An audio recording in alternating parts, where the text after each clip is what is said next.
the people. So welcome to section 2. Again, it's only at the end, so but you will not be seeing me on camera probably at this episode. So today's agenda is to do four total things. The first is to understand, as I said, maps between groups.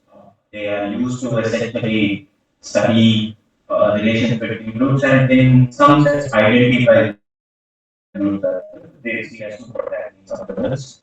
And it's one of the core fundamental things in literally algebra in general. So essentially, most of the things in algebra may that be sets or something very big, such as something called chains and everything, can be studied using their relation to some other simpler structures that we know. Example, something like integers or we'll see something called permutation groups and everything. So yeah, these are the simpler structures that we already know and have studied. And when we know that we can identify something else in that sense, it becomes easier to study. So first is maps between groups. Second is to study their properties, and essentially afterwards also see some sort of special kind of groups that behave nicely under these maps. And well, after that, you see some examples and also the simplest. And in the concluding part, we will be essentially studying the three, or rather, I would say one fundamental theorem rather than three, because the rest we can be there from the first one. So it's called the first isomorphism theorem, which we will be studying after going through the whole study of maps. So yeah, those are the agendas for today. So let me just shift to my setup there. Yeah. So going to maps between groups. So how exactly is a map gonna help us study a group? A group has two things. Oh yeah, can someone just confirm that this is visible?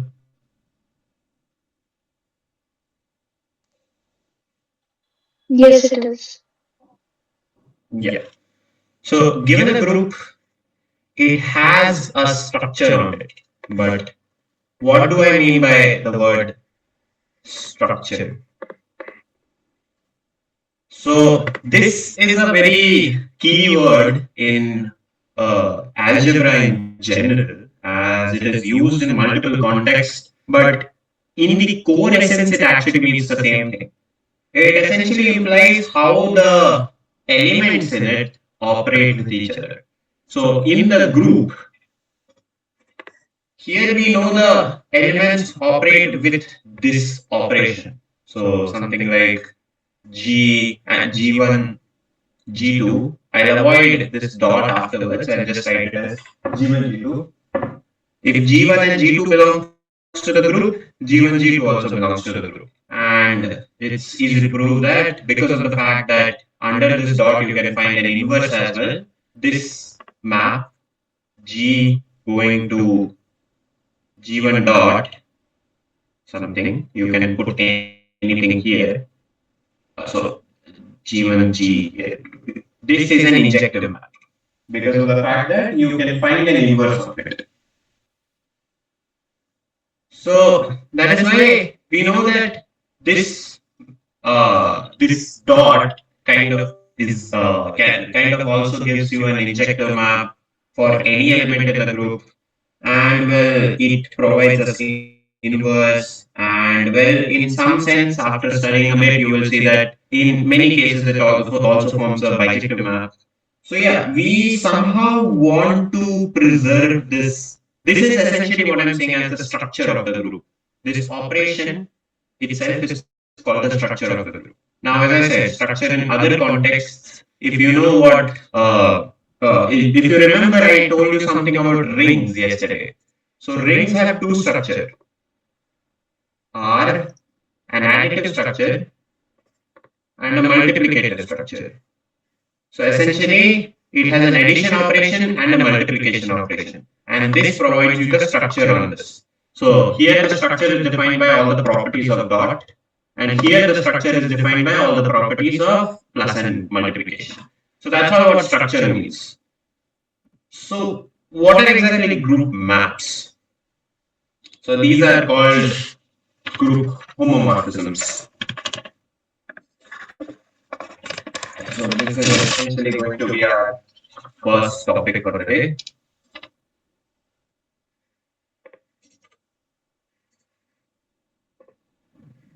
Group maps. So we know what a set map is. Now I actually have talked to some people and some people get quite confused as to what do I exactly mean by set map. Is everyone fine with the word set map?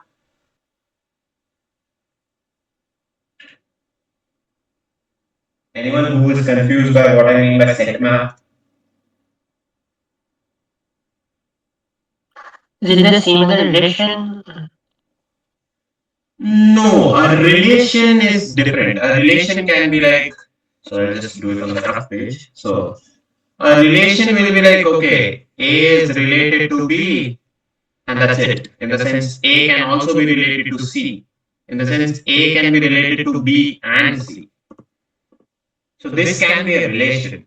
A function is when one element can be only mapped to another element. I mean, another element can, let's say there was a C.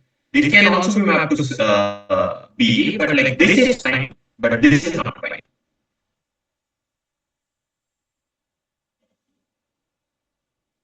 You get what the difference between relation and a function is? Yeah, so a set map is a function. A set map is a function, essentially. Yeah. Oh,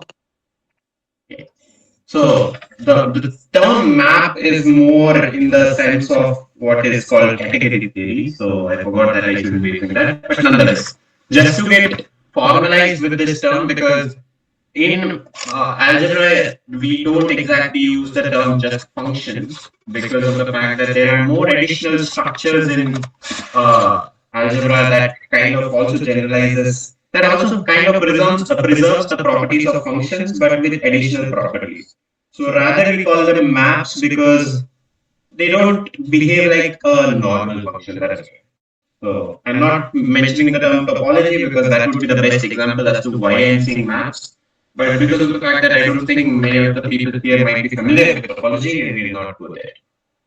But yeah, nonetheless, group maps or group functions. So there is first we'll have two groups, obviously, because we need maps between groups. So we'll have groups G and H. And we'll take operations as well. So I'll put the operation dot here and the operation, what should I say? O maybe. So these two are my groups on which between which I'll take a map. So phi is said to be a group map between G and H if one. First of all, let G1, G2 belong to G. First, pi of G1, G2, so here it's dot, is exactly the same if we operated pi of G1 with G2. So essentially, as I said in the beginning, it's a map that preserves structure, and that structure is the dot. So the dot structure is preserved with this circle structure. Yeah. So this is exactly what it means to preserve a structure. Essentially, the function between them operating two elements, operating a function over the elements is the same as the the image of the element spread between themselves. That's all. So this is as simple as it gets. And well, I don't think you need. Oh yeah, one more condition. I suppose this should be the sufficient condition, but we'll see. So let's say the identity on GSEG. So the identity gets mapped to the identity of H. That's it. I think this should be enough. Let me just check. Um, yeah, that should be enough.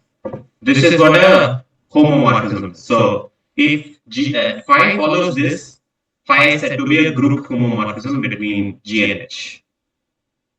Anyone has any doubts as to what this is?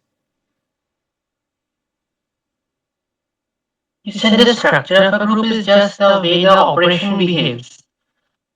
Exactly. Structure is just that. In algebra, in general, whenever you say structure of a thing, may that be a group, what is called a ring, topology, whatever, it's usually how the operation defined in that object behaves. That's all. Okay, so like in the set of integers, it's how if I consider operation to be addition, it's how addition behaves, the commutativity, associativity, closure, all of those. Exactly. That's it. Okay. Yeah. So, given this, yeah, any other doubts anyone has, or we'll move forward?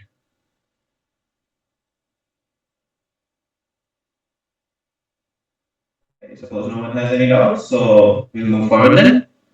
So, an example, or I suppose we can write that. No, I think I should skip it.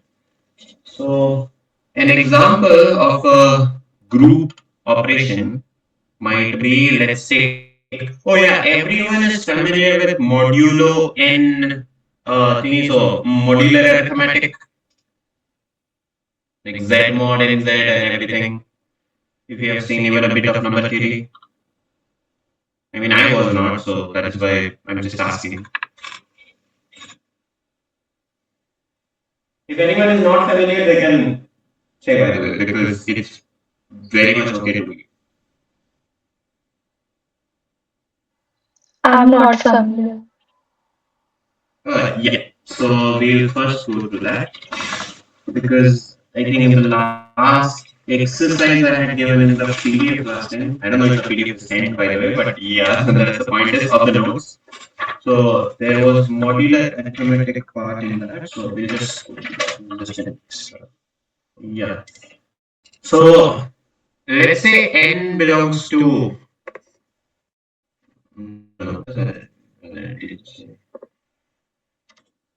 when we say z mod nz, this is a notation, but we'll see that this is also related to what we are going to do today. This is nothing by the way. This is just I cut it.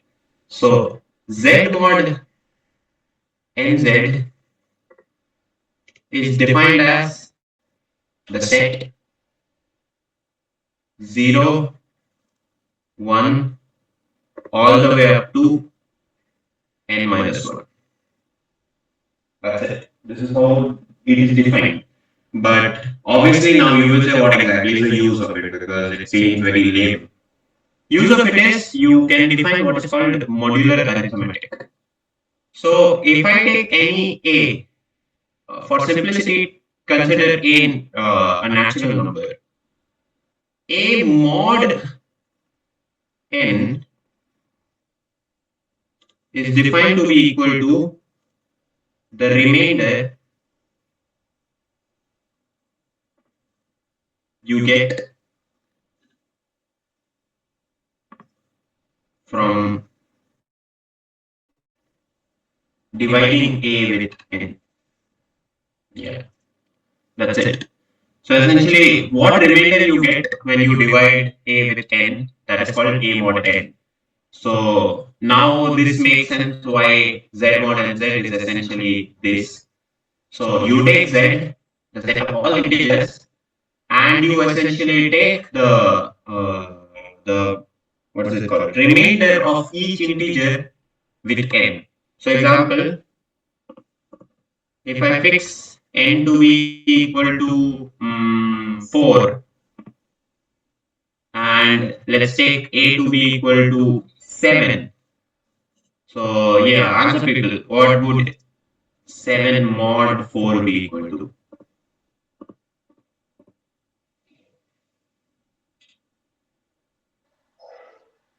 Right.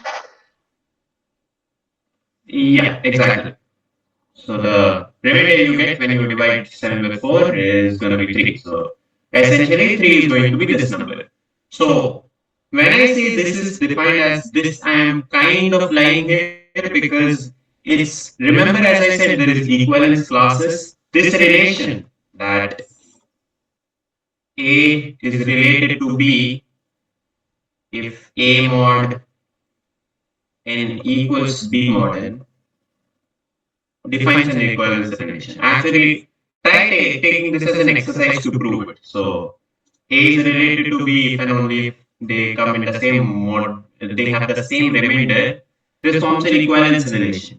So if you remember from last time, an equivalence relation partitions the set into equivalence classes. So if you partition integers into the equivalence classes, now because of the fact that the only possible remainders are 0, 1 up to n minus 1, because if you go to n, the remainder is again going to be 0. So because of the fact that there are only these equivalence classes possible, essentially I get this I less than or equal to n minus 1. And so I can define a new set that essentially kind of makes this equivalence classes into just elements. Now, this is a very familiar structure you will see afterwards, or at least from today as well, at the mostly more likely at the end of today's session. So essentially, we will justify as to why this notation is more preferred. There is also another notation. It's called Zn, and I and many others, in fact, actually kind of don't like this notation. For one, it is used in other contexts as well, something called p-adics and all. So that is why this notation is not preferred. And in addition, this kind of devoids of the structure here that you can see as to what is happening directly from this. At least by the end of the session, you'll see why I'm saying that. But here you don't get the sense of that. This is more of a notation, that's it, without any reason behind it. Anyway, so everyone is familiar with modular arithmetic. Oh yeah, one more thing. The structure. I'll show you how this defines a group as well. Let's see if this has a group structure. If you take A and if you take B from integers, you obviously know that A and B, A plus B is also going to be an integer for sure. But what about A plus B mod n? Can anyone tell me what this is going to be? Even a guess is fine instead of you proving it.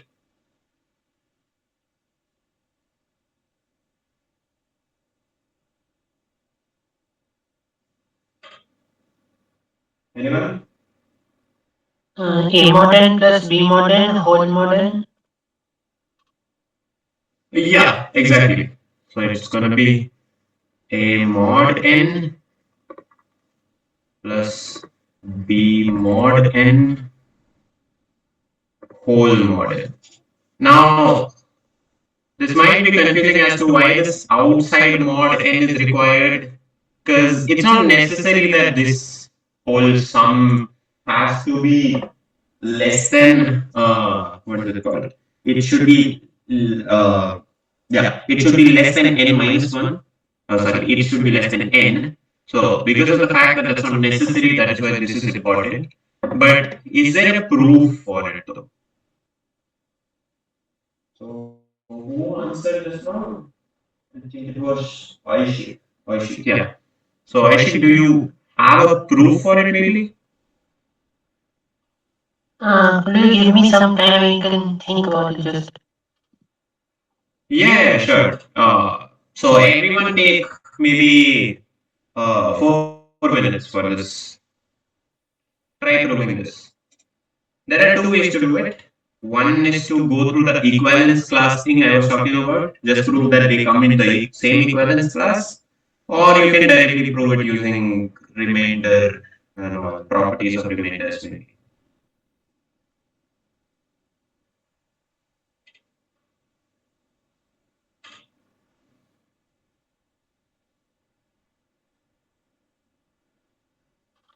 Yeah, I think we can do it using Euclid's lemma, the division algorithm.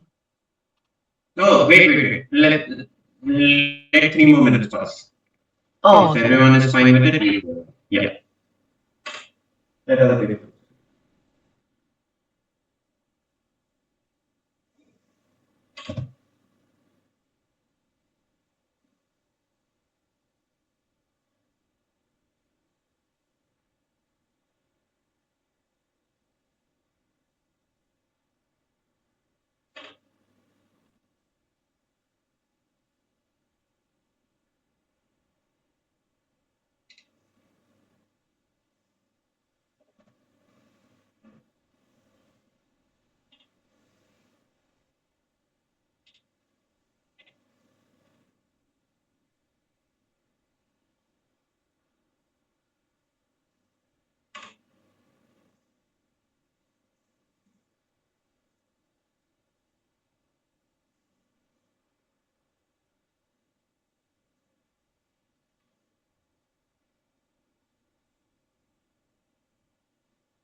1 minute.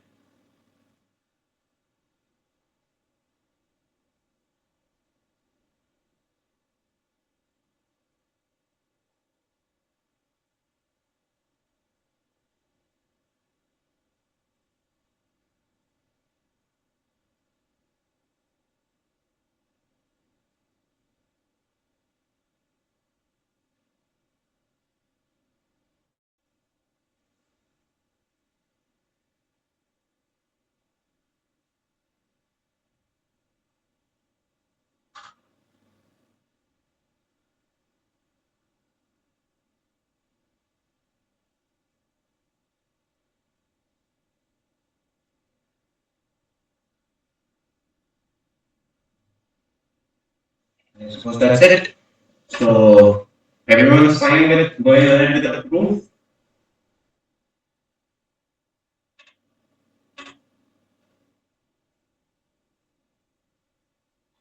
Yes. Yeah. So Aishik, you can go ahead. Yeah, so I can define A by Euclid's division algorithm. I can define A as suppose n times p1 plus r1, P1 plus R1, yeah. and similarly B can also be defined as like n times p2 plus r2. Yeah. Now r1 and r2 themselves can be I think further, or we can just add them first. So A plus B is p1 plus p2 times n Yeah. uh, plus r1 plus r2. Now Yeah. r1 plus r1 is from 0 to n minus 1, and r2 is also from 0 to n minus 1. Yeah. So r1 plus r2 has a range of 0 to 2n minus 2, Yeah. which is in which in for n greater than 2, I think it is greater than n. So I can just write r1 plus r2 as n times some q plus another r in the. Sure, but I think your answer is more simpler here itself. So if you see here, if you take modulo n here, this mod n is going to be so r1 plus r2 mod n is going to be equal to a plus b mod, right? Yeah. Why? Because if you see here, this is anyways divisible by n, so this part doesn't matter. It will go modulo 0. So the only part that matters is this mod n. So this comes here, but you know R1, what were R1 and R2? R1 and R2 were exactly A mod n and B mod n. Is everyone clear with this idea? Or was anyone confused?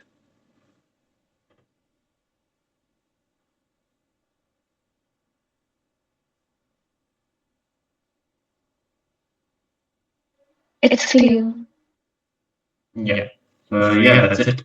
You just use division algorithm and you get this.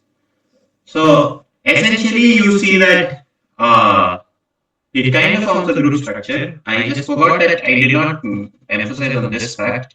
So can anyone tell me, or rather, because of the fact that there was one person, it was yeah, Tanya.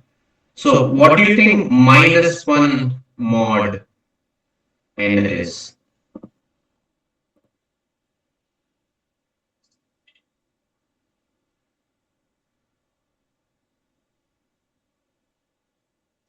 I think it will still, it can still remain the same. Or maybe, wait, let me just think about it. Yeah, sure. Just take your time. Because I was as someone mentioned and I had written down the group or rather the set we had Z mod n z had the range 0 to n minus 1. So of course in the group theoretic language this can be written as just minus 1, but like I want to emphasize on this fact, what else can this be represented by? Because it has to, or else modulo modulo function kind of gives you a range outside of Z mod n z, which we don't want. So what is this equal to? I think it is a set which, like, it is a set which has all the integers except uh, v- 0 to n minus 1. So you're saying this is an element outside of our set Z mod n z. Yes. Mm, mm, Not exactly. So essentially, what you have to do here is increase the range of seeing what you are working with. So how it goes is it will sound very stupid, but bear with me. So essentially, you just take multiply it by minus one, so you get minus n. The remainder you get is n minus one. That's it. Because of the fact that you can also multiply by a negative integer, this actually can be written as n minus 1 as well. Which you can also see to be true here. If you take modulo n of n minus 1, n is divisible by n. So this is going to be 0. So what you get is minus 1 mod n. These two actually match.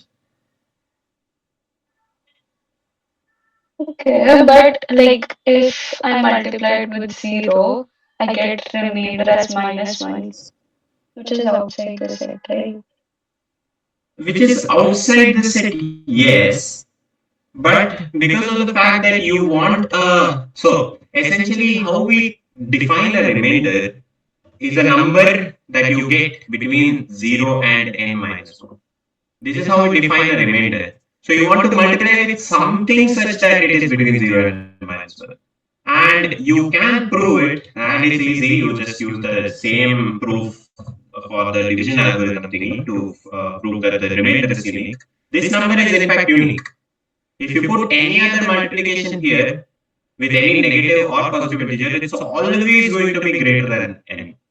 or at least greater than less than minus n or greater than plus n.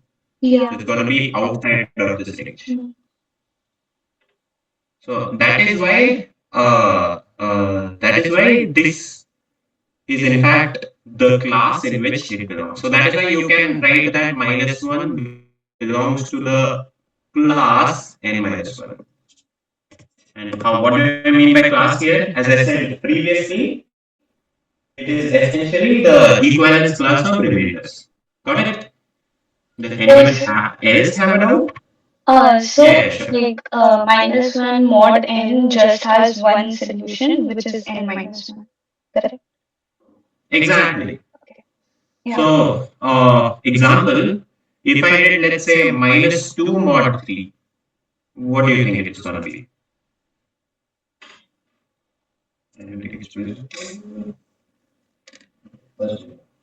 So, minus 2 mod 3, what do you think it's going to be?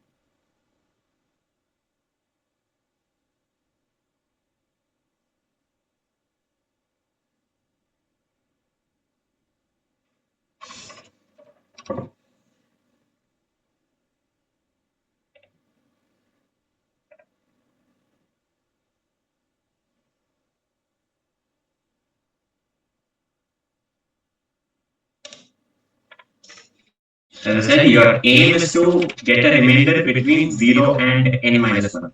So, as soon as you get a remainder, that is going to be your solution. That you know for sure So because of the one uniqueness is of one remainder. of the solution. Yeah, 1 is exactly the solution you need because there can't be any other solution between 0 and, in this case, 2, right? Yes. Because by the same uniqueness of remainders. So I very much recommend for everyone to prove or at least look at the proof of the uniqueness of remainders using Euclidean algorithm and see that it's not restricted to natural numbers but rather the integers in general. The proof, by the way, follows literally the same way because what you essentially need, the definition of remainder is as simple as saying dividing by something so that you get a number between you get a residual number between 0 and n minus 1. That's it. And by just that statement, you essentially get a unique remainder. So yeah, that's what modular arithmetic is. Now we'll see how it's a group structure, how it defines a group structure. As simple as it gets, you know by this fact that 0 is going to be your identity. If you add 0 to any equivalence class, it's still going to be giving you 0. So 0 is going to be the Z mod NZ's identity. Then does it follow group properties? Yes, because of the fact that again you have mod n here. So it's going to give a number in the same range. So closure is fine. I kind of went in the other way. This should be here, but nonetheless it's fine. Independent properties.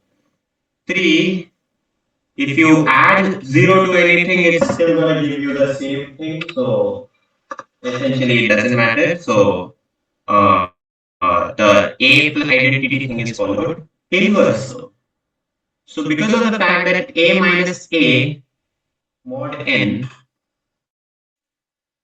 is going to be essentially 0, 0 mod n, and this is equal to 0, minus A mod n is the element you need.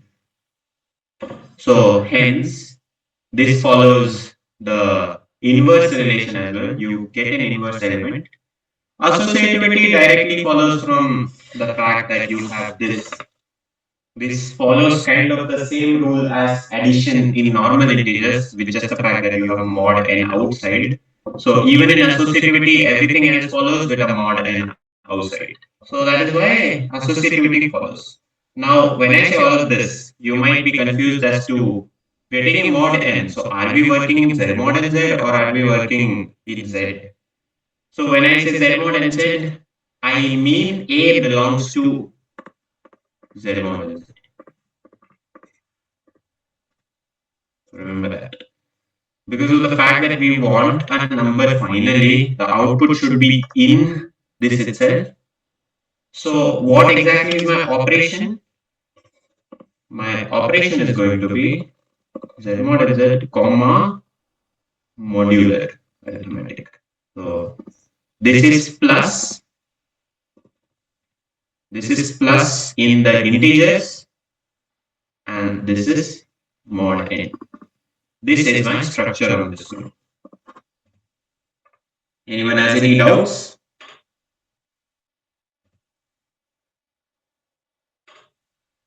Could you please once more, say how we are defining the group, the set and the operation? The set is essentially, the set is as simple as numbers between 0, numbers from 0 to n minus 1. That's all. This is my set. This is z mod z.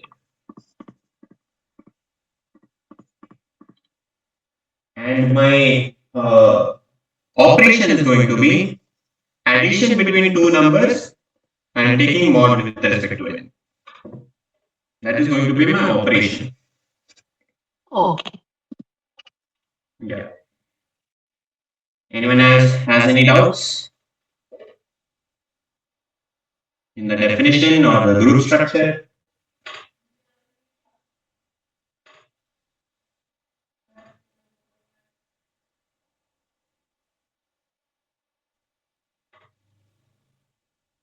I hope everyone is fine with the definition then. If anyone has any doubts at any point, please ask so that we can directly clear it up there. So if everyone is fine with it, let's go to the next part. So where were we exactly? Let me just go to the previous page. I think we defined group morphisms. Yeah. So our simplest map I could define right now, because of the fact that we just got to know what Z mod NZ is. Let's define the map phi between Z to, I don't think this is Z mod NZ as A going to A mod N. That's all. This. So first of all, does 0 go to 0? Anyone has a doubt into why 0 goes to 0 here?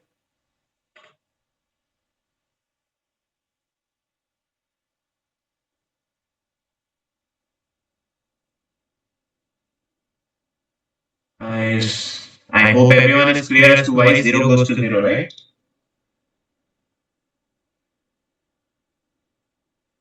Yeah. Yeah. And well, because of the fact that you had A plus B going to addition of remainders of A plus B, this also is the same as phi of A plus phi of B, which is A mod n plus B mod n. And then you can write mod n, but because of the fact that this is just equivalence classes, this is the same as this, and this I identify as the same in this set. So when I say identify, I will probably write this 3 dash equal to. So this doesn't mean they are equal in integers. This means they are equal in this set. In the sense, if I had to write it in another language, I identify -1 to be equal to 3 in Z mod 4. Is everyone clear with what I mean here?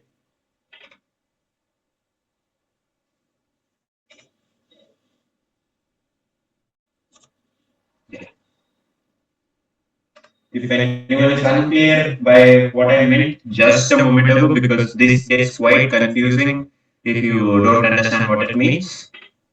So just tell me Anyone has any doubt as to what I mean by identifying as the same?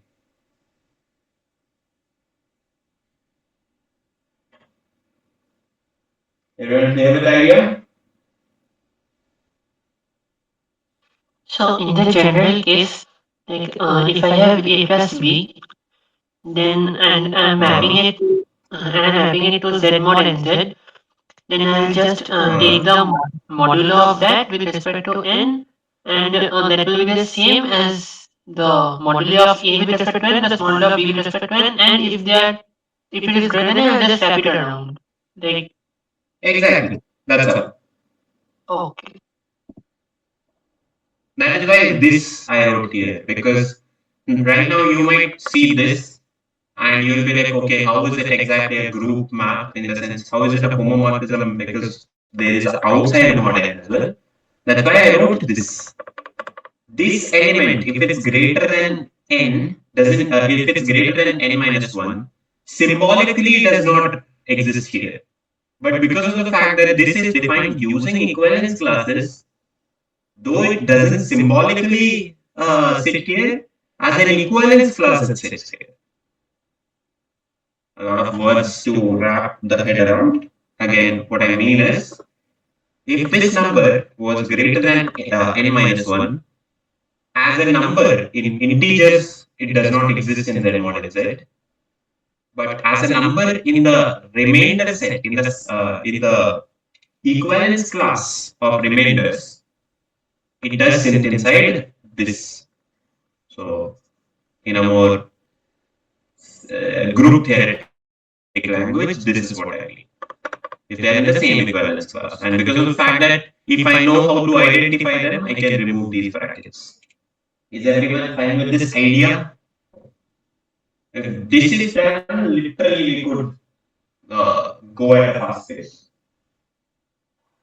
Yes, it is clear. Yeah.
Yeah, my bad.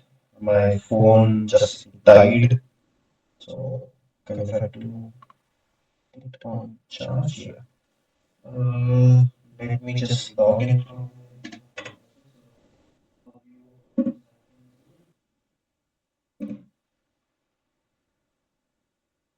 First of all, am I audible?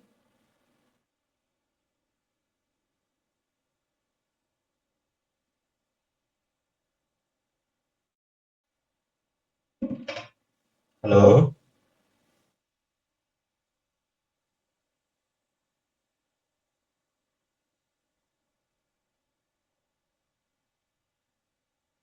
Someone just confirm if I'm audible or not.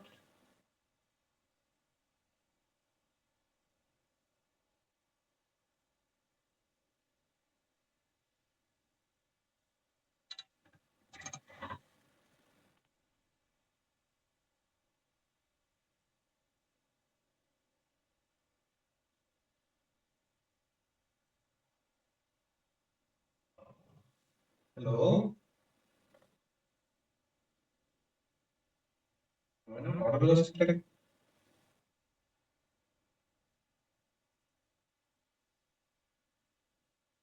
Or I just can't hear others. Maybe. Just a second. Yeah. Can someone repeat? I think my audio was at low.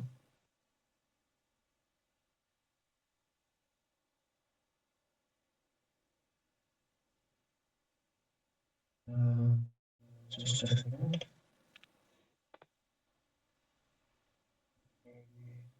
This. Yeah, so what I wanted to tell was just a small fact.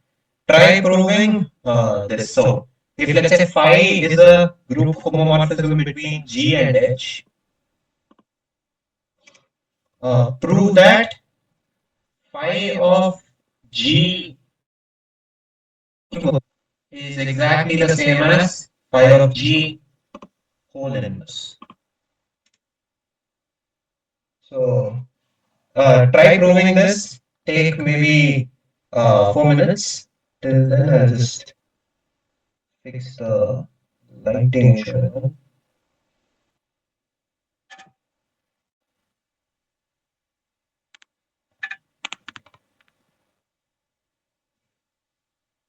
Yeah. Yeah. Now,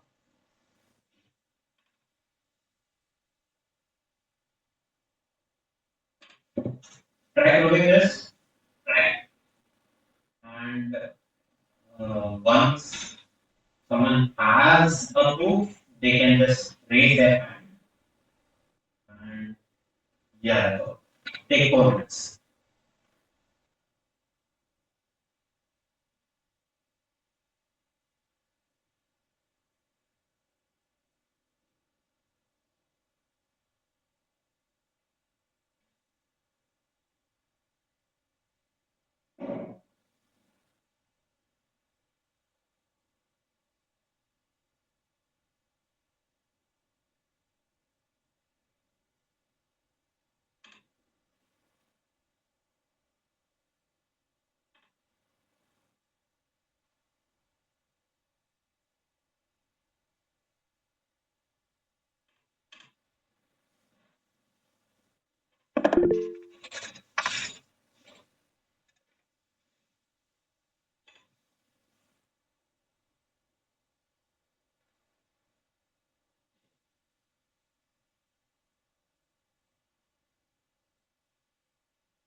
Okay, we have one person in the group.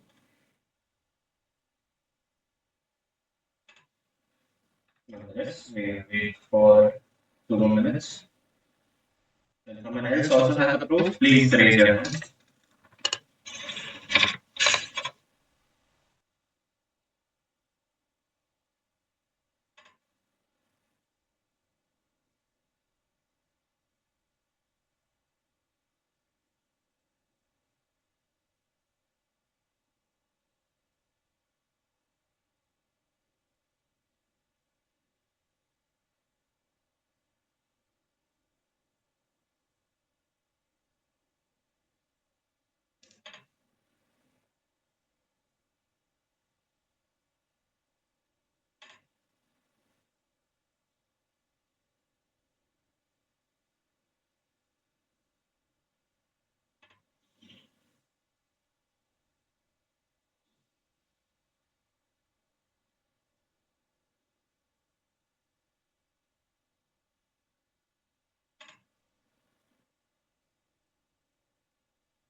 suppose that's all. So I think last time Varshi gave the proof, so maybe I'll choose some Shravya. Yeah.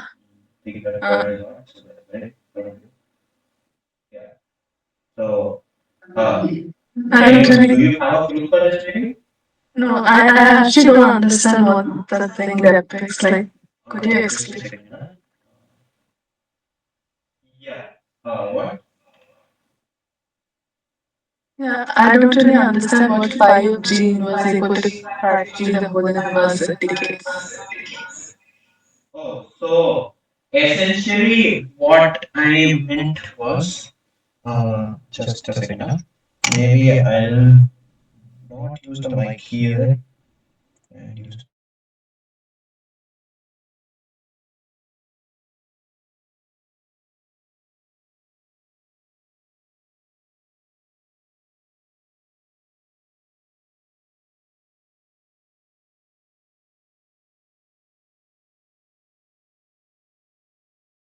Hello, Shravya, can you repeat your doubt?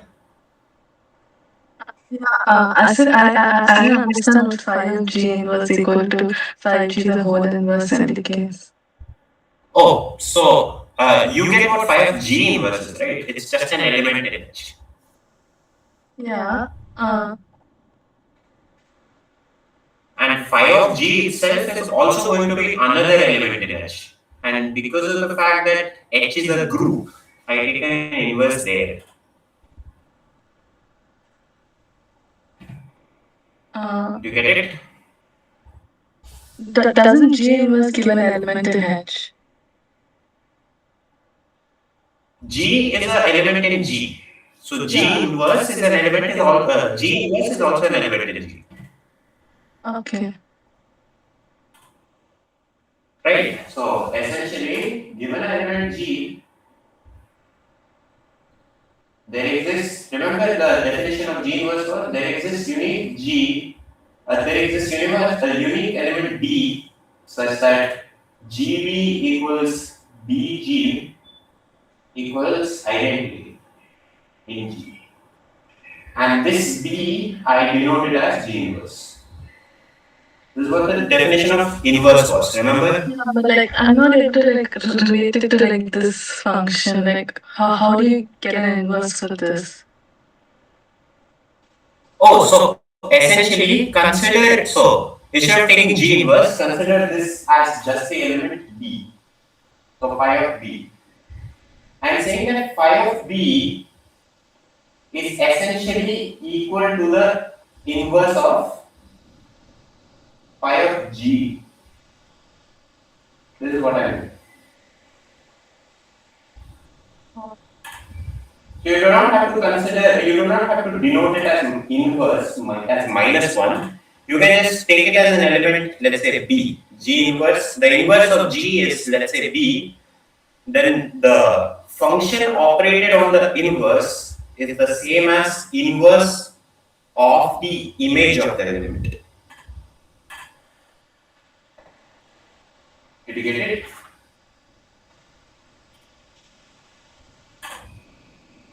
I will just repeat it maybe once more. This page. Yeah. So what I mean is, yeah. Sorry. Yeah. So essentially, if you consider B to be equal to G inverse, then phi of B and phi of G. So phi of G operated on phi of B is equal to the identity in H. That's what I mean. Hence, I say phi of G inverse, phi of G whole inverse equals phi of B. This is what I mean.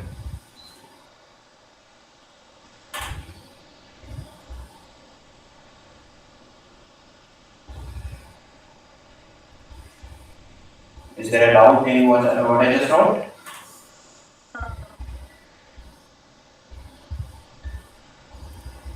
Yeah. I understood it. Thank you. Yeah. So just try for 2 more minutes maybe and get approved for that maybe. If you don't also, you can just say by the way. We'll just guide you through the proof. It's so that I know that everyone is on the same page.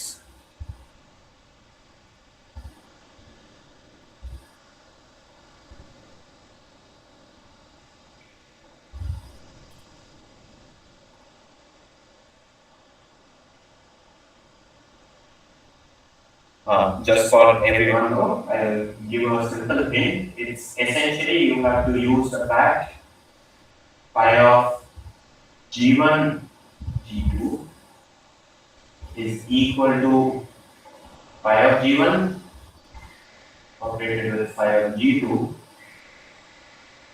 and of course use another the identity that phi of EG is equal to phi of is equal to EH.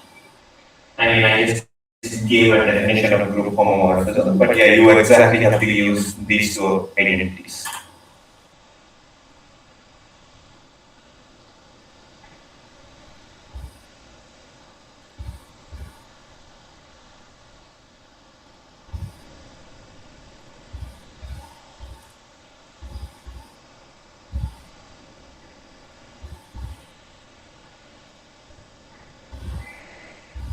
Uh, 10 more seconds.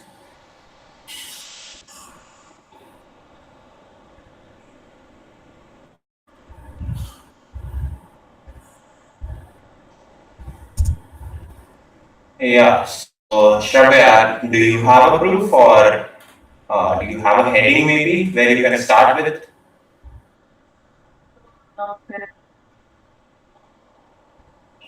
Yeah. Not really. I don't have the proof.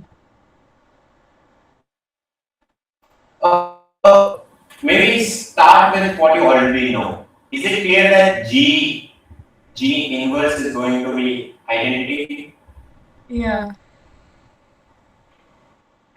So if you operate, let's say phi of G inverse, do you know what this is going to be? Okay, no, so you have, I think I have the proof. So you have phi of G into B. So you write that as phi of G into phi of B, which is equal to phi of EG. So, which is equal to EH, which is just the identity. And then you take the phi of G the other side. So you get phi of B is equal to phi of G the whole inverse. So B is G inverse. Is that the proof? Exactly, that's the proof. That's all. So yeah, so essentially in her proof, B was equal to G inverse. So you get phi of G inverse. And well, because of the fact that you see that this is true, the other way around as well, I don't think I need to prove that part, but essentially phi of G inverse times phi of G is also going to be EH. You just take it to the other side by the definition of what an inverse is. So phi of G inverse is equal to phi of G inverse. So yeah, that's all the proof. That's the proof. So yeah, that was the fact we needed to prove. With that, I think we can move forward. So the next, I will essentially try to define some special type of a subgroup. So now, yeah, you might say what exactly is the relation as to why we need a special kind of subgroup suddenly. But the point is, when you define these maps, you actually get the quote unquote special kind of subgroup that I am talking about directly in picture. Now, it might be not clear as to what exactly I am saying in the moment, but yeah, we'll go there directly. Before that, I will put some facts on the page. So, if let's say phi from G to H is a group homomorphism, I want to see the structure of the kernel and the image. So is everyone clear by the idea of what kernel means and what image means? I mean, I'm pretty sure everyone is fine with the idea of what an image is. Does everyone know what a kernel is? Or is there anyone who doesn't know what kernel is? Because I don't remember if before the third year people were taught about kernel of maps and all. So I just wanted to know. I don't know what kernel is. Yeah, so I wasn't sure exactly. So just introduce the idea of kernel. Yeah, so the kernel is essentially in this context because of the fact that you have an identity. You can think of identity as a zero. Okay, that might actually not be a great idea to speak of because if you consider zero, zero has this nice property of getting multiplied to zero again. More like you can consider it as one, literally. Oh yeah, it means identity, correct. So you can consider it as one. You multiply it with something, it gives you one. But in this context, I wanted to say zero because of the fact that kernel is defined as set of all elements G such that phi of G is equal to 1, or in this case, the identity in H. That's what the kernel means.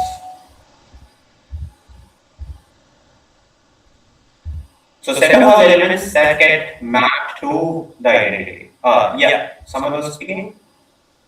No, I was just telling it's clear now.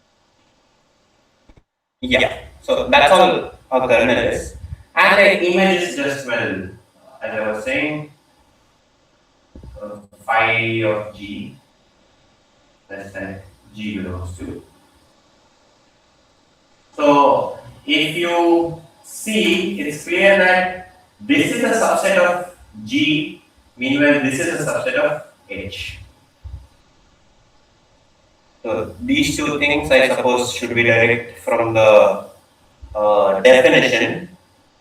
What I actually want you guys to see is, can you tell me if these two are subgroups of these things or not? So first of all, this will be the more direct part. Do you think the image is going to be a subgroup of H?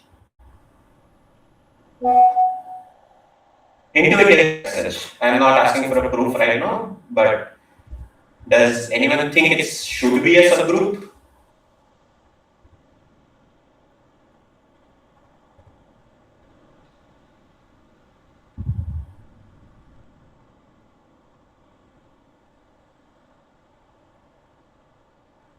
Someone? I think so.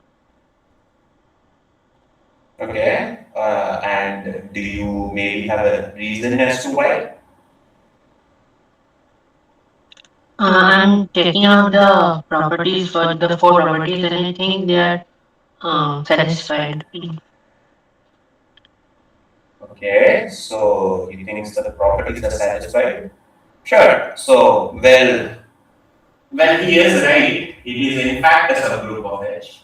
So as you might remember, this is the notation for subgroup. Now we'll just directly prove it. It's gonna be this two-line proof really. So assume K1 and K2 belong to the image. So that would imply K1 is equal to some phi of G1 and K2 equals some phi of G2. Hence K1 K2 is going to be equal to phi of G1 times phi of G2, but essentially by the homomorphism property, that's going to be phi of G1 G2. But that would imply it also belongs to image of phi, right? Because G1 G2 itself is an element in G, and phi operated in that implies it's an image. So that is why it follows the closure property. So closure is satisfied.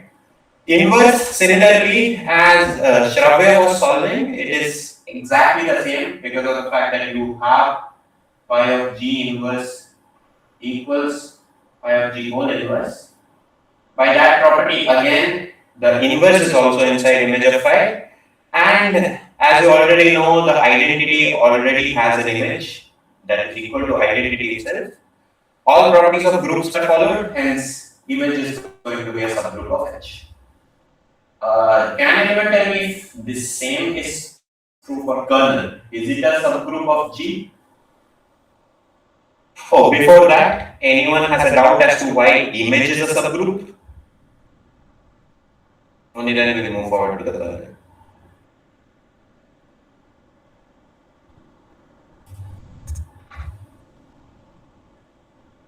Is anyone unclear about the image being a subgroup, or should we move ahead?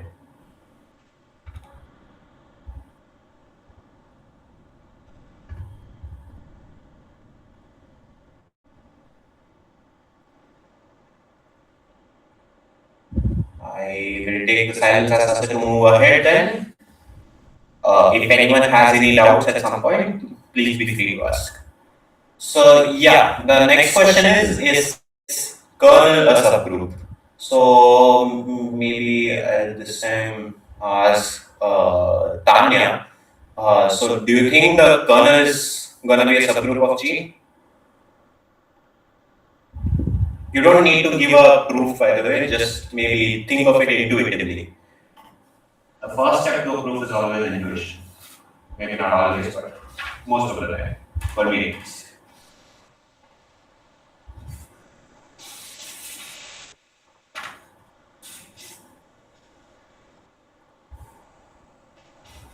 I think it is. Okay, so was it out of intuition, or do you have a maybe a slight intuitive proof of it? Mm, So, like, if G1 and G2, it's more of an intuition only. Yeah, it's fine. Feel free to give into it. So essentially, it is. Let's say if it belongs to kernel of G, if a kernel of phi, and it's a subgroup of G, you know that phi of G1 equals phi of G2 equals identity H. So, Tanya, can you tell me what phi of G1, G2 is going to be? It is same identity of H. Because of Uh, a group homomorphism. So, exactly. So essentially, it splits between these two. This is exactly going to be phi of G1 times phi of G2, but that's exactly identity operated two times. So the closure part is fine, and G is going to EH, so that is also fine. So the kernel itself also has EG. The only part that is remotely even the thing we have to care about is the inverse. But well, again, phi of G inverse is exactly equal to phi of G whole inverse. So identity inverse is going to be the identity. So if G belongs to kernel of phi, G inverse is also going to belong to kernel of phi. So essentially, that proves that kernel of phi is a subgroup of G. So is everyone clear with that idea? Anyone has any doubts?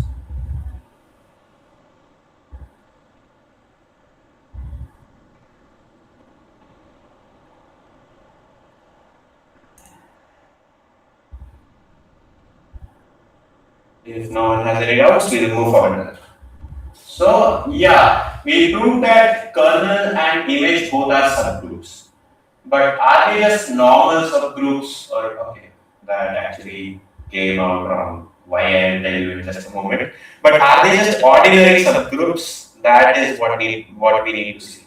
So before that, we will go to a special kind of map rather, and it's called the conjugacy map.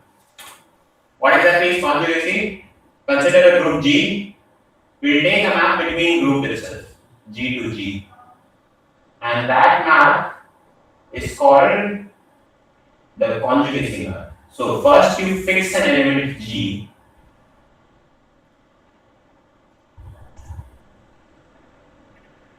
and the conjugacy map I have not denoted by anything, I just write dot. The conjugacy map is any element H going to G H G inverse. This is literally what the conjugacy map is. So now why is it special and all, we'll just see in a moment, but does anyone have any doubts as to why this might be a group homomorphism, or do you think it's not a group homomorphism?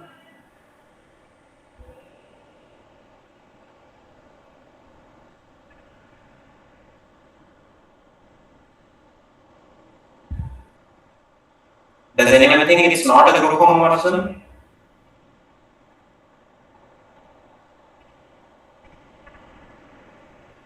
By the way, I might be asking trick questions at some point, so feel free to answer to any question.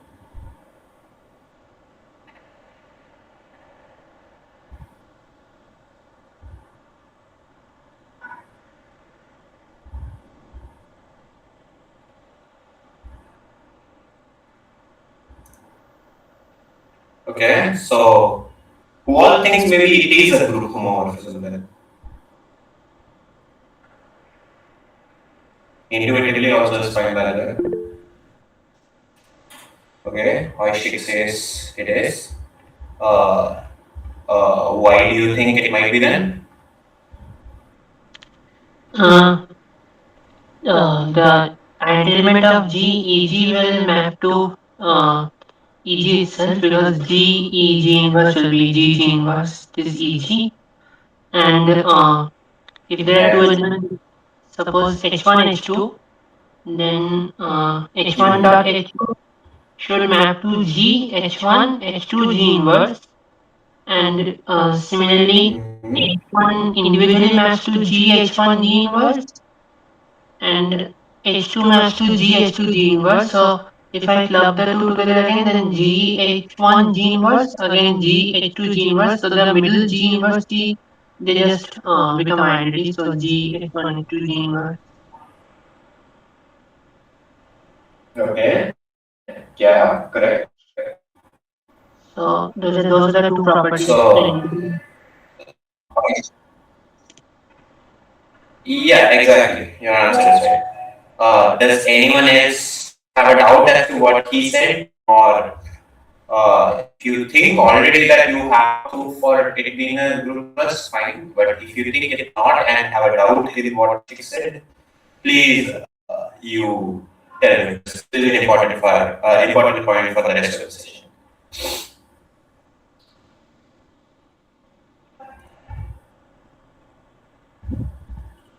Shravya, Tanya, you guys are right. You guys are fine with the idea. I don't understand what the conjugacy map is. Oh, so it's essentially operating G on H and then operating the output of this into G. Now, why this is the same as equal to G operated on H, G inverse, is because of associativity. So these two are the same by associativity. Hence, I just write this to be equal to GH G inverse for simplicity. But essentially, to operate it, this is how it is operated. So let's say in integers, it would mean, let's say if G was 2 and H was 3, the conjugacy map will take 3 to 2 plus 3 plus minus 2. So technically speaking, how you would do it will be, first you add up 2 and 3 and then you add the sum 2 minus 2. But because of the fact that it is the same as you first adding 3 with minus 2 and then adding 2, by associativity, hence I write it as 2 plus 3 minus 2. Is it clear? Yeah, but like what exactly is the map? Like what is the point of defining it? Oh yeah, the point we will come into. I'm just asking if it is clear that it's a group homomorphism. Okay. It's fine, Tanya? Yes, it is. Yeah. So if that is fine, essentially my point was now so if you had read the poster, there was a point that I made, and that was how to identify groups. I think it was written as identical groups, which was miscommunication. So essentially, what I meant was, when can we say that two groups are in some sense identical? So we'll come back to why I define the conjugation now, but before that, if we have a group homomorphism between G and H, and let's suppose phi is 1 1. Everyone is fine by what 1 1 is, because I think everyone knows what function was. So let's suppose phi is injective or 1 1. Is it necessary that phi is also bijective?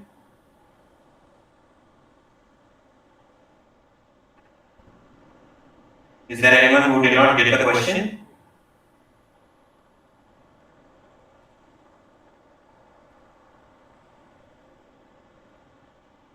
I suppose there is no one who did not get the question. So so the question is, if phi is injective, does that imply phi is bijective?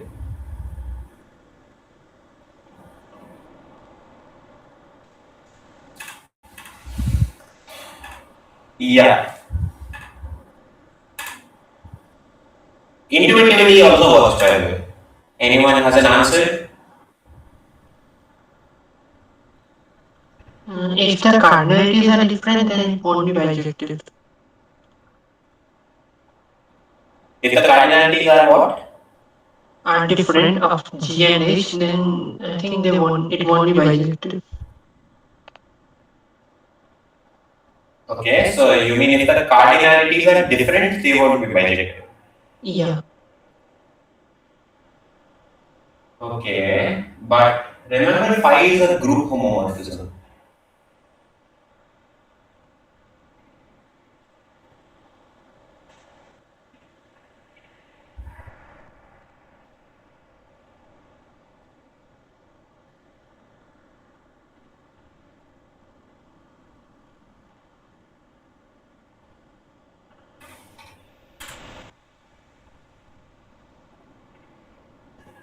By the way, the answer is correct. It need not be bijective. If phi is injective, it doesn't necessarily mean it's bijective. But let us suppose if I take maybe Z mod 2Z. Okay. Okay, never mind. So what I wanted to say rather would be, if phi is injective and it's so till there I forgot to mention, and phi is homomorphism. So let us suppose cardinality of G and cardinality of H are finite as well. Now can you tell me if they are maybe what is it called? Now can you tell me if it is bijective or not?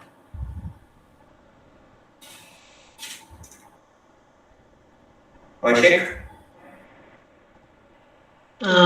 Can you give me some time to think? I mean, I'm not sure now. Yeah, because remember, so your thing holds in set theory. So I think what we meant by set theoretic languages, you can just take maybe a set like 1, 2, and you can take set like 1, 2, 3, and map 1 to 1, 2 to 2, and you still have 3. So it's 1, 1, but not bijective in the sense you don't have any element that adds to 3. But I'm saying phi is also homomorphism. It's a group homomorphism. So now the idea of it being bijective or not actually becomes complicated. So think about it. I'll maybe give 3 minutes. By the way, intuitive explanation is also fine. You don't need to explicitly tell me how exactly you work through it. I mean, if that was the case, I won't be exactly necessary to take the session after all.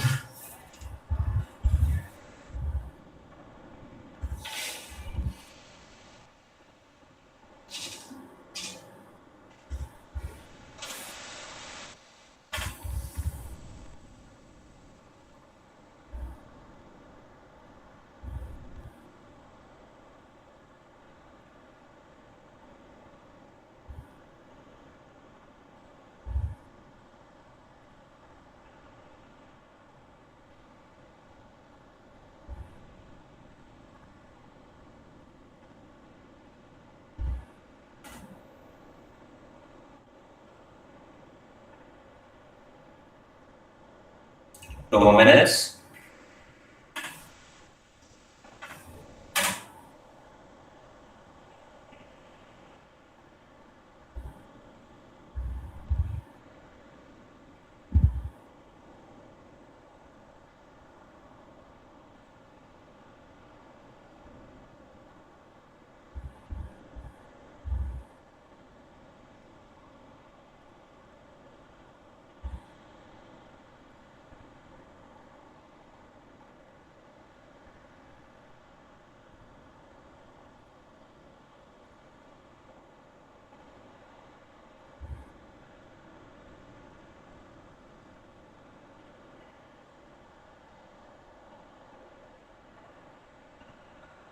Yeah, I suppose we can continue then. Does anyone have an idea? No. By the way, it's fine to say no as well. Okay, we'll go ahead. I mean, it is so essentially the whole idea of there being some kind of a group. Even giving an example at this stage might be a little bit of a hassle because of the fact that I'm pretty sure there are not a lot of groups that you might be familiar with at the moment, except maybe integers and all. But the point is, this in fact is true. The statement holds, but this fact is necessary. So before I did not give this fact, but the fact that the groups have to be finite is necessary. First of all, I'll kind of I'll go through the number of finite groups that we already have introduced to this session. So Dn, that is the set of all actions of desired choice. This is a finite group. And the second group that we already also know that is finite is Z1 and Z. So these two are the only groups till now that we know that are finite. By the way, there is a nice theorem. This is kind of something that I don't think we might have time to go through in the sessions in this. It actually is a more complex topic in group theory. It was a program called Hodge program. So essentially, the aim of this program was to classify all the groups that exist. So it was, I think, introduced like maybe 150 or something years ago. But the point is, the program is not done, by the way. It still exists. But one of the longest paper that I've ever seen, I think it was more than, this is one paper, by the way. It was more than 150 150 odd pages long. So this paper just tried to prove how many groups of order 5 exist. So, or was it order 5? I don't think it was order 5. It was actually proving, okay, certain kind of group. Rather, it was to prove how many, classifying all the groups that exist of odd order. That was the main aim. And then there was a special group called A5, which we will of course introduce afterwards. By the way, this is also a finite group. I will not define what this is. It's into something called permutation group.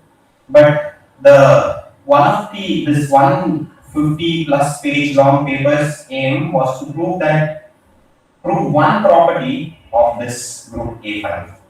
So yeah, the thing is there are still very much unsolved problems in these finite groups. of even. So this is in fact of order very much less than 5 factorial, which is like 120. It is 120, right? Yeah, I think it's 120.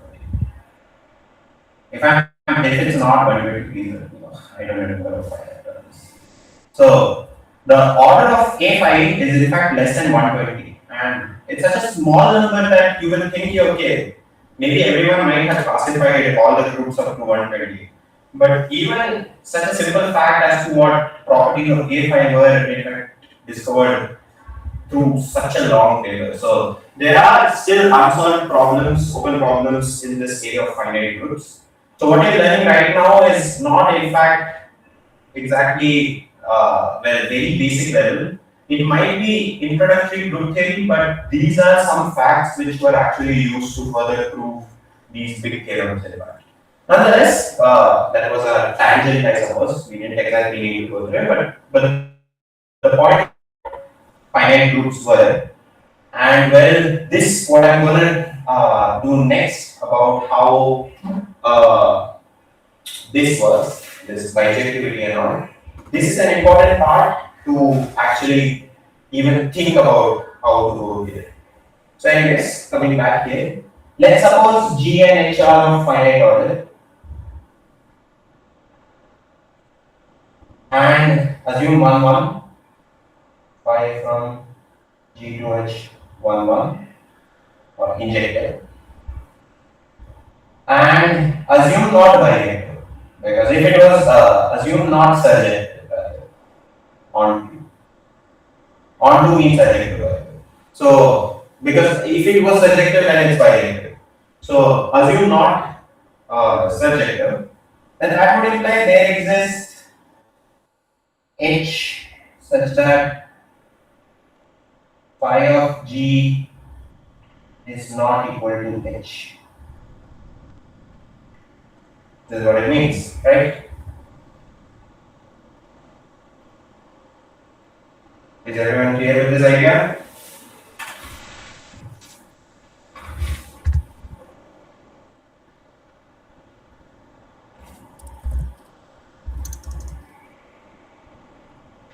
Hello?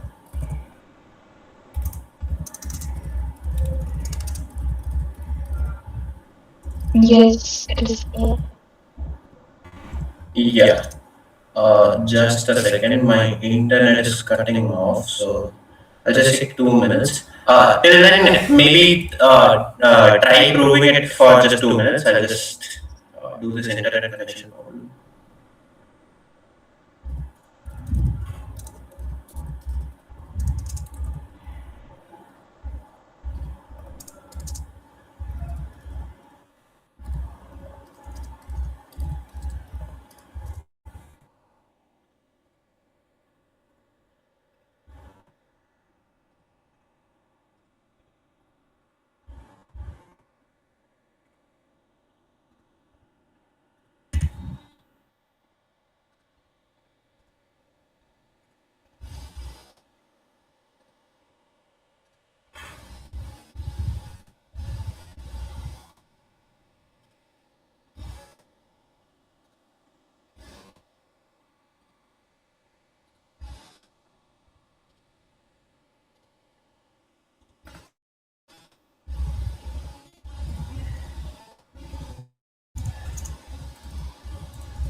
Okay, yeah, I'm done. Yeah, so anyone, maybe I will not waste any time asking, or if anyone has a proof, they can leave a room. Yeah, so if there exists, or if it is, yeah, I mean, I could just think that if I operate H, which is not which is not an image of any G with some element of the group G, which is some element of group H, which is an image, then I don't. Then the resulting composition it should lie in H by closure property, but again that cannot be an image of from any element in group G. So I think group H might become infinite if it is not bisected. I didn't understand. Can you repeat once more? Suppose I operate H with some phi of G, Hmm. then that should give me an element which, suppose H1, which is in capital H itself by closure. Hmm. But this H1 cannot be the image of any G1 under phi. Yeah. So I think under that condition, capital H might then become infinite. So if it is finite, I think it is bijective. Oh, so you mean you think it might be infinite? Okay. Um, Uh, Actually, so technically, I made a mistake. Oh, I need this as well. So the cardinalities are equal, of course. Or else it doesn't make sense. Yeah. Cardinalities are equal, by the way.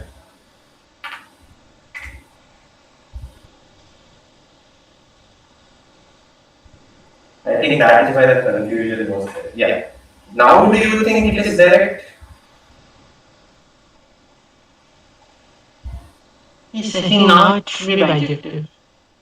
Yeah, now it's direct. Okay, but I also thought why there was so much confusion there.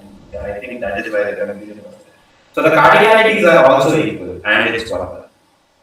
And of course, the cardinalities are higher. So now is it fine to everyone?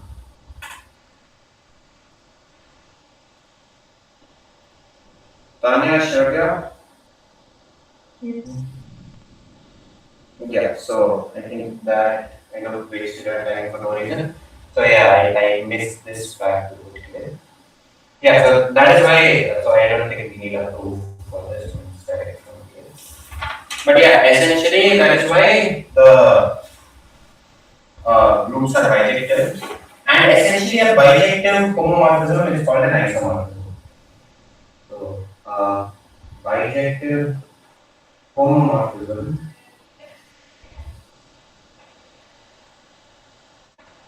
is called an isomorphism.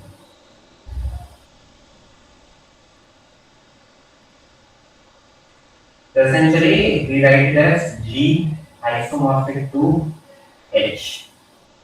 But essentially, because of the fact that we had a map between G and H that produced isomorphism, sometimes people write phi here, but sometimes people don't write phi here. So when we say G is isomorphic to H directly, it means there exists a map that is a homomorphism and bijective.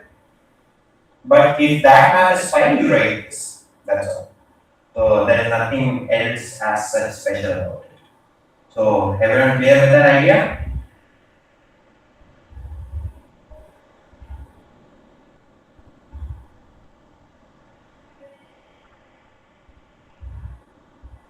Hello?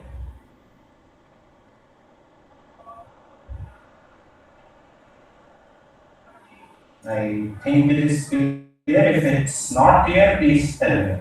This is just a notation. So assuming if it is clear, we will come to the next question.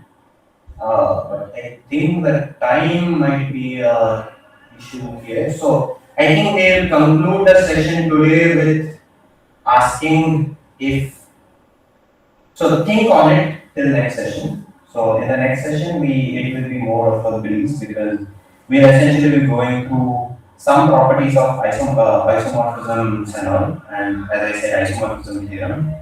We couldn't really go to isomorphism theorem today, but yeah, we will start with isomorphism theorem next time. So, and I exactly couldn't give a reason as to why G inverse was defined, G inverse was defined, the conjugation map. But we'll see as to why this was important next time. So this is the question to see if G and H are infinite groups. So they are infinite groups. And phi is a group homomorphism. Phi is a injective homomorphism.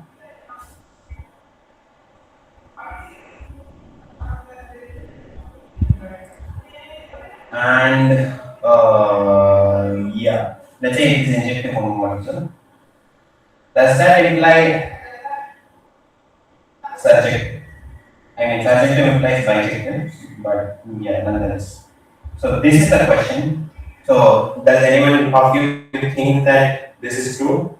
Right now, I can't. So my gut instinct right now is to tell cardinality of some sort of GNH, but I'm not sure if everyone is familiar with the ordinal numbers of set theory.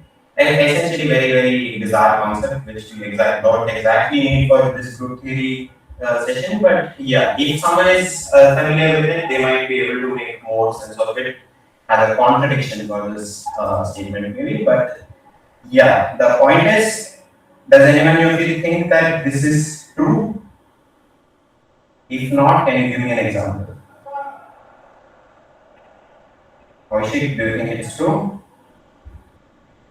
I'm trying to think of an example if it is not true. Okay. Shravya? Yeah, I'm still thinking about it. Yeah, sure. Take 4 minutes. This is exactly the, we'll just end with this question and with the answer of this question and then take on from isomorphism theory things.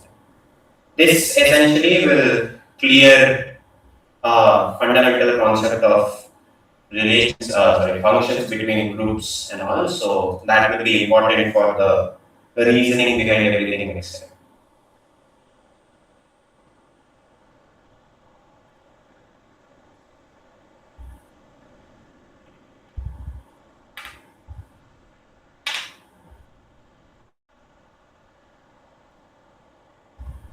I don't think that it being injective implies that it's also subjective. What? I don't think Yeah. that implies that it has to be subjective as well because it's injective. Yeah, I mean you are correct about that. So this does not hold. But do you have a counter example maybe? Maybe. I don't have an example, but like since the groups are infinite, I think you can always have like some elements in like H which don't have like an element in G such that it's an image of it. Mm-hmm. Maybe you can produce a set map. You mean? Huh? Of course, so you are thinking of this as a function between sets, right? So, example, if you take natural numbers and then avoid maybe like taking one and map to two to three, something like that, and you have still zero, one remaining in the image set, something like that, Yeah. right? Yeah, but that is a set map, right? So the thing is, it also holds for groups. You are right about that. But the construction of a counter example is not exactly the same in group theory because now you can't just avoid an element directly. Yeah, like you can't be like, okay, I will just avoid zero maybe because you can't avoid zero for sure. It has to be a group map, so zero has to be included. But somehow, like you need to avoid a certain set of elements, and because of the fact that if you avoid one element, you have to avoid a lot of other elements produced from that one element. The set of elements you avoid is also going to be infinite. You get me? Yeah.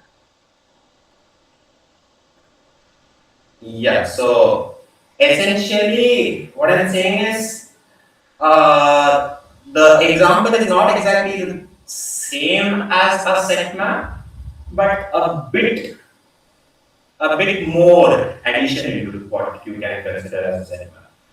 So you can think on it, Okay. and I'll ask Aishik till then maybe. Aishik, do you have an example maybe? A counter example.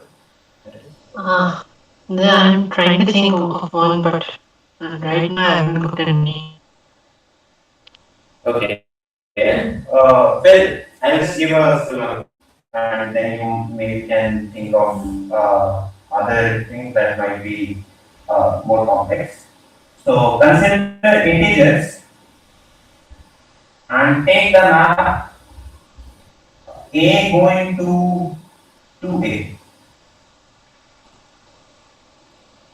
Do you think this is a homomorphism?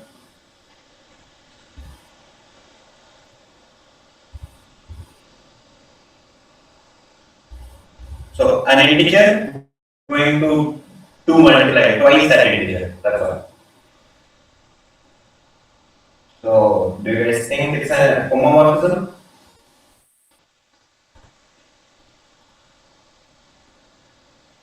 Yeah, under addition. I mean, if the operation addition. Yeah, of course. Shabir, do you think it's an homomorphism? Yes. Yeah. So it is a homomorphism, and now you see that the image is exactly equal to 2z, right? If you remember from the last session, 2z is defined as 2 multiplied to every integer. This is 2z, which is a subset of z. In fact, a subgroup of z. Right? True? Yeah. Yeah, but well, as you can see, not every integer is an even integer. But this map is 1-1 because, well, it's direct because of the fact that 2a is going to be 0 if and only if a is equal to 0. So, well, the kernel is exactly one element. So, injective implies the kernel is exactly one element. So, hence, well, if the homomorphism is injective between infinite groups, that does not imply surjective. But, well, in case of this thing, in case of these finite groups, we did have this correspondence if the cardinalities are same, then that would imply it's bijective. But as you can see here, if even if you had a sense of cardinality for z, that is essentially in some sense, let's say cardinality of z is defined, then z is equal to z by cardinality. But still, we have this thing that okay, even if it's injective, it need not be surjective. That is the thing I wanted to get at. That even if in some sense the cardinalities of infinite groups are same, they still might not be surjective. Even though in the finite case, it will still be surjective, and that is bijective. So, is there anyone who is confused by what I just said? Or everyone is clear about it?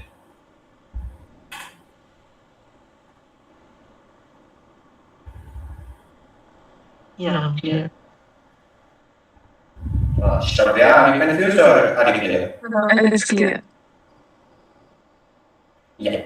So essentially, that's what I meant. So in general, infinite groups behave a bit weirdly. In fact, many times they behave weirdly, and that is why, as I was saying, the Hodger program has not, in fact, moved to infinite groups yet, except for abelian groups that are commutative groups. So if a group is commutative, it's said to be abelian, by the way. This is just a definition. I don't think I wrote it last time in the notes. But a group is said to be abelian if the group is commutative. That's all. So we have essentially what is it called?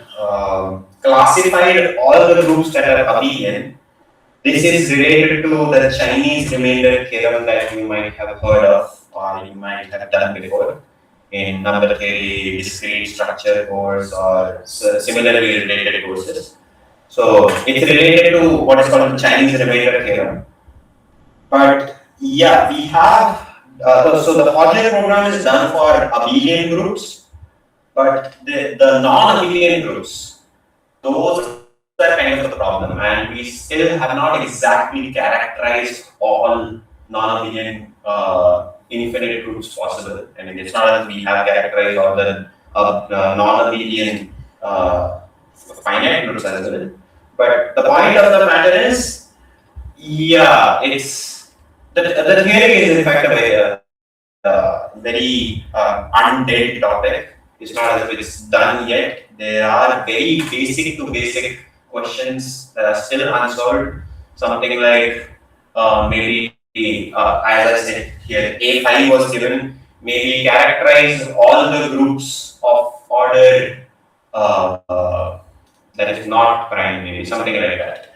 So the point of the matter is, yeah, we'll try to, by the end, go through all the topics that will give a go ahead for you to explore this topic in more detail. We might not, so the last end session, we will be going through a topic called free groups, which essentially gives you an idea into how group theory research in general actually works. So it is kind of like the area that is applied in other courses, like if you have heard something called algebraic topology, or in general, the core. So all the algebraists that you might have heard of actually mostly work on this area called commutative algebra. So there this concept of free groups is very much heavily implied. So you might have heard of these fancy words like homology, cohomology, and everything like that. Those all are essentially actually related to this concept of free groups. And these are in some sense actually related to your English language. Now when I say that, it's actually kind of jokingly, because the way in which how we define these free groups are related to how we literally form words. So some like by concatenation. So essentially putting things beside each other, literally. I'm not even kidding. So yeah, that is why in some sense these simple structures are still quite relevant in defining these big fields out there. Like these are some of the beast fields that exist. So yeah, by the end of all these sessions, if you have a clear understanding of whatever has been taught, you will be able to move on to exploring group theory in detail, even up to maybe graduate level, by a little bit more self-study into things like maybe something called simplicity, or what are they called, chains and everything. So how chains, exact sequences, these fancy jargonish words, what do they actually mean? So if you have definitions of all these and you have a clear understanding of whatever has been taught, you actually might be ready for graduate level research into these topics. So point of the matter is, this was told to me by one of the professors when I was attending this conference in CMI. Essentially, do not think of research as something that you can only do maybe after a PhD, not after, me doing a PhD or while you're doing an MS. You can actually solve many of the unsolved problems out there by your basic understanding of certain subjects like these. Because so there was this one guy in CMI, his name was Chobule. I mean, yeah, so essentially I think I can end this notes part here and switch on my camera. Rather. My hair still does not hearing, but still it's fine, I guess. So essentially, there was this guy called Chobule at IISc. So, sorry, not IISc, CMI. He worked at Illinois State University. Is it Illinois State? Illinois University, whatever. So, point of the matter is, he had this very small problem, which was of very much. So essentially, I'll tell you directly. The problem was, because you can understand what I mean. Point was to describe all the groups, all the commutative groups that. So because of the fact that I told you what rings are, so describe all the rings which are subset of a ring of order 12, that is of cardinality 12, which are abelian.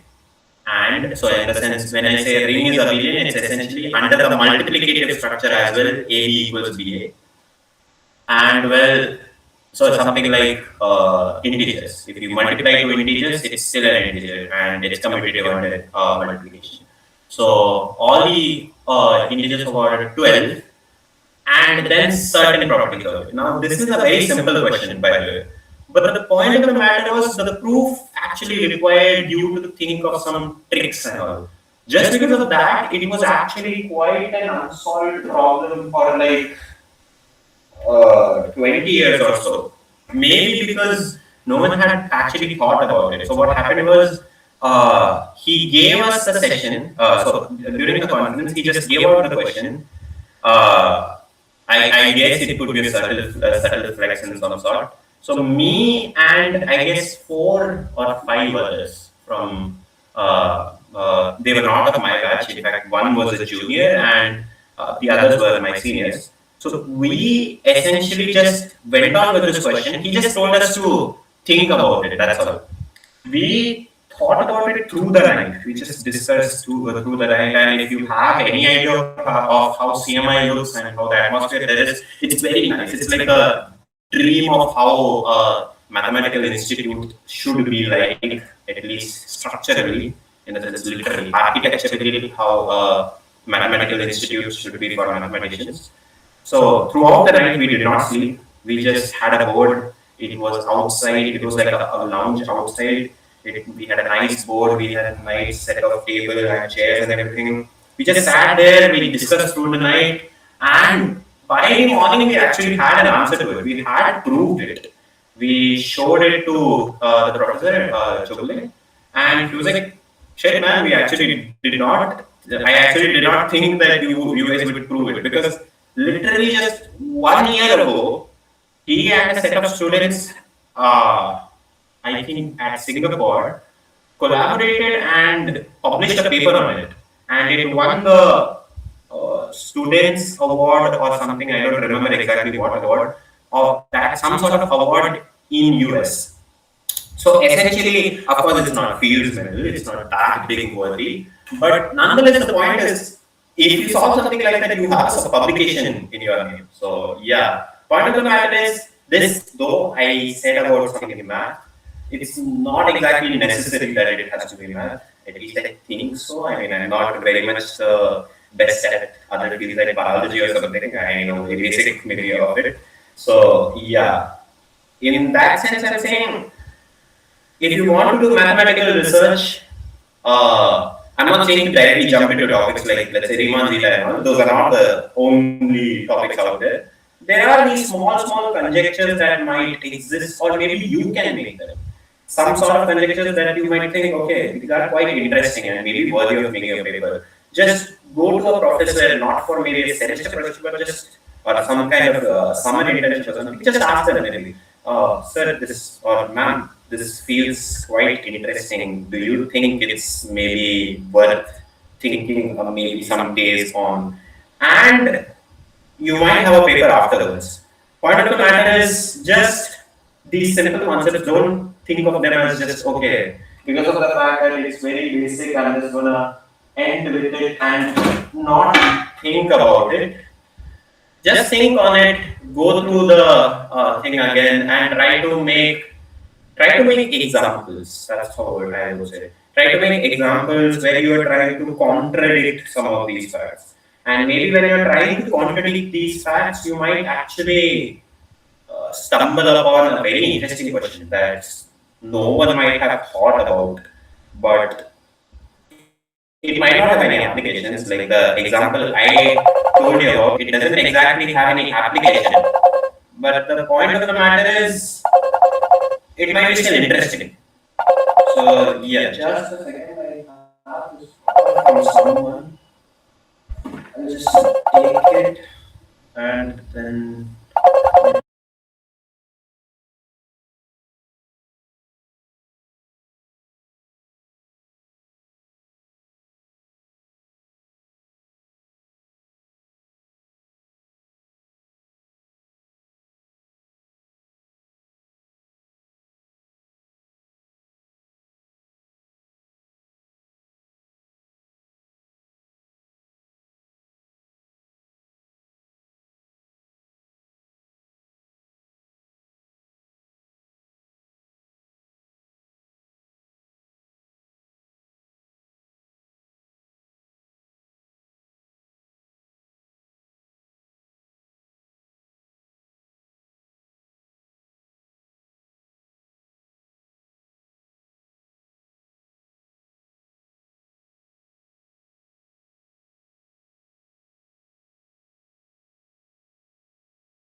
Yeah, pardon me for the interruption, but he just suddenly came in and had to ask for emergency or something. Nonetheless, the point is, yeah, do not get scared by, in general, research. You can do it on your own. This tangent was just because this fact actually came as a surprise for me when I went to that conference. And after that, we actually, I and the other people who were working with me were also in touch with Chogule, and we actually tried to solve some other problems that we found found interesting as such as well. Uh, but these kind of were the more of a high level problem and all. So yeah, we still kind of trying to collaborate with it. Although truth be told, I am not an algebraist. I work in analysis, more in PDs and all. So whatever I'm right now teaching like group theory and everything, not so core group theory, not basic group theory. Basic group theory actually applies to many other fields. Core group theory is something like the simplicity and everything that I was talking about. Those things doesn't exactly apply to my area of research. But even if you have small knowledge of it, you can actually maybe apply to these problems that I was talking about, and working with interested professors for just out of your curiosity, that's all. And that might be so. Do not try to crave for writing a paper. Paper will happen if you have a nice problem. So do not try to do not try to approach people just for a paper. Try to approach them out of an interest in a field or out of curiosity for, let's say, solving one simple problem. And if you follow through that, at the end, believe me, it will be fruitful. It might not lead to a paper, but it will for sure lead to completing something in the area of, let's say, either getting research experience or getting to know more connections in the field, or actually very much going in detail in your topic to the point that you might actually be, eligible for, let's say, a graduate level research, or just a very much in-depth understanding of the field in general. So you will gain something out of it. You will never not gain anything. And believe me, it will be helpful afterwards. So yeah, that's all the accounts I had to tell about. It wasn't exactly related to group theory, but I just wanted to mention it because it was related to what happened to me. And by the way, the incident I'm talking about with Chogule, the professor I talked about, actually happened last year during summer. So it's not exactly that old as well. I mean, shit, I am still in fourth year. It's not as if I'm a professor yet. So it's exactly a third year incident. In fact, before my third year. So yeah, that's all I wanted to talk about in general. Not much as such, just in the sense that it might be helpful for you. So yeah, with that, I guess that would be the end of this session. Well, technically the group theory session ended way before. Yeah, I hope you found it useful.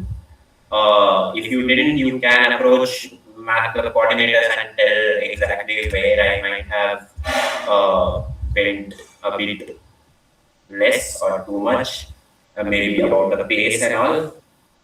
But yeah, other than that, if you guys have any questions, you can ask.